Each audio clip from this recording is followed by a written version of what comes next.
In this video, we will show the thought process involved in selecting the appropriate read timeout value. Default settings work well on drives with light intermittent problems, but the same settings will be highly inefficient when used on more serious cases. The difference can be dramatic, so it's important to understand what the timeout is, how it works, and the methods involved in choosing the right value for each drive. The read timeout is the maximum amount of time that the imager will allow the drive to spend on any individual read command before sending a reset command. Healthy hard drives process read commands very quickly.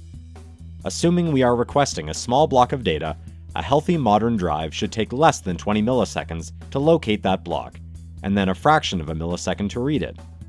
When processing sequential read commands, as we would do during imaging, the seek time does not apply, so we are typically looking at only the read time. Hard drives are designed to process automatic internal retries in case of read problems. In other words, if the drive fails to obtain an integral read, then it will automatically retry it a multitude of times. If one of the retries happens to work, then data will be passed through the ATA channel normally, as if nothing happened.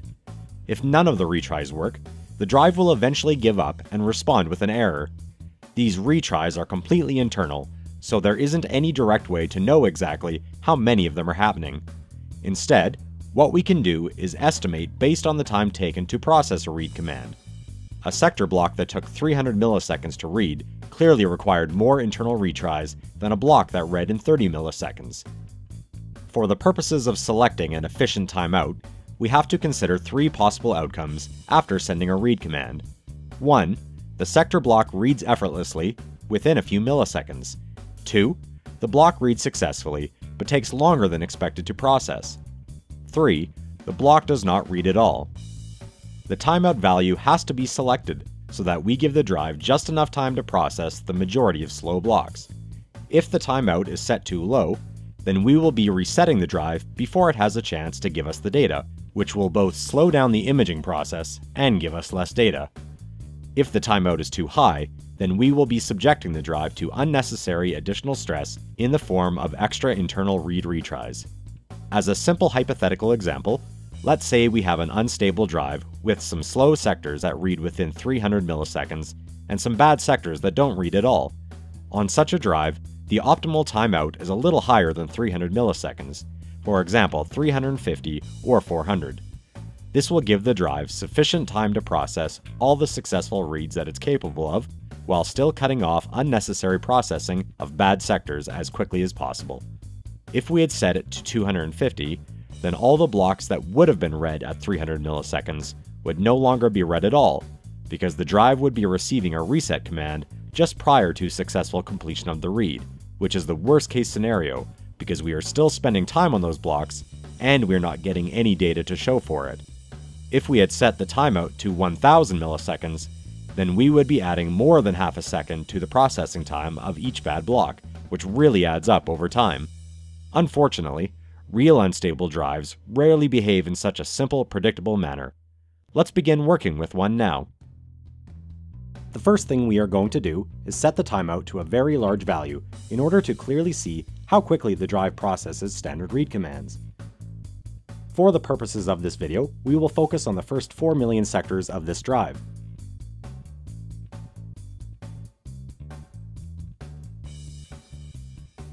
Near the bottom right corner is a time value displayed in milliseconds. It shows how long the drive took to process the last command sent by the imager. Right away, we can see that some successful read commands are taking just over 100 milliseconds, and we saw one that took 342 milliseconds to process.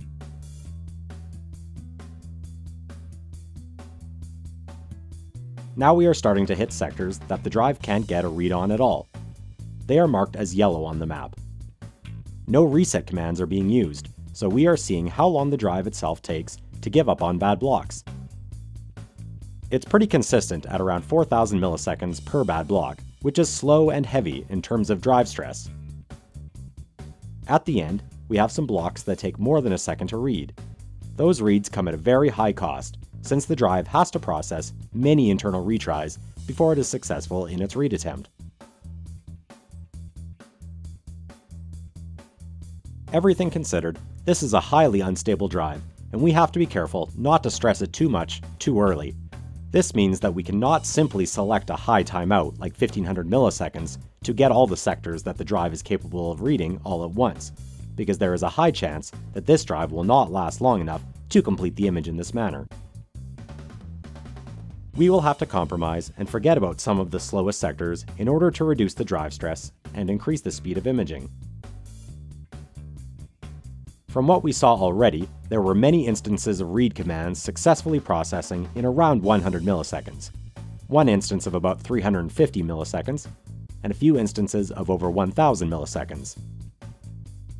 This means that for the first pass, we would either want to set a timeout of around 200 milliseconds to retrieve all the 100 millisecond sectors, then cut processing on everything else, or around 400 milliseconds to get the 350 millisecond blocks as well. Let's try a 250 millisecond timeout and watch how the drive behaves. Right away, we can see that the bad blocks are now being processed 8 times faster, as we are now spending about half a second per bad block instead of 4 seconds. The downside is that because we are now resetting the drive whenever it spends more than 250 milliseconds on a read command, fewer sectors will be retrieved. For the sake of comparison, the first run with timeouts turned off took 205 seconds and left 3,960 sectors unread. Applying a 250 millisecond timeout decreased the imaging time to 69 seconds and left 6,240 sectors unread.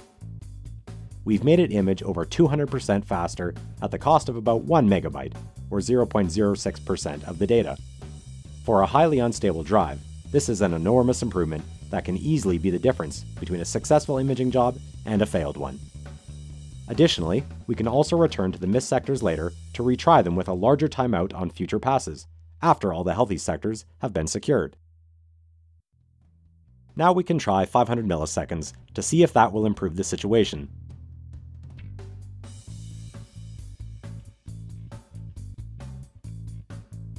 As expected, we can see that we are now spending about 750 milliseconds per bad block instead of 500, so it's definitely going slower. The upside is that we should be getting more data as well. Fast forwarding to the end, it is completed in 77 seconds and left 5,160 unread. We lost about 15% of total speed for the sake of reading 1,080 more sectors, or an extra 0.03% of the data. Given the poor state of the drive, this is not a good trade-off, so we were better off with a 250 millisecond timeout. Just to show what would happen, now let's try 1000 milliseconds. This is a very large timeout to use for such a drive. Each bad block now takes about 1200 milliseconds. Fast forwarding to the end, we are left with a total imaging time of 91 seconds with 4,920 sectors left unread. In comparison to a 500 millisecond timeout, we gained a mere 240 sectors, or 120 kilobytes, at the cost of almost 20% of the imaging speed. This is clearly a step backwards. Here is a final table with a quick overview of the results. Overall, using a timeout of 250 milliseconds on the first pass is the best choice for this drive. We would also want to set up a secondary imaging pass to run with a timeout of about 1500 milliseconds to make sure we also retrieve all the slow sectors after the good sectors have been imaged. Thanks for watching.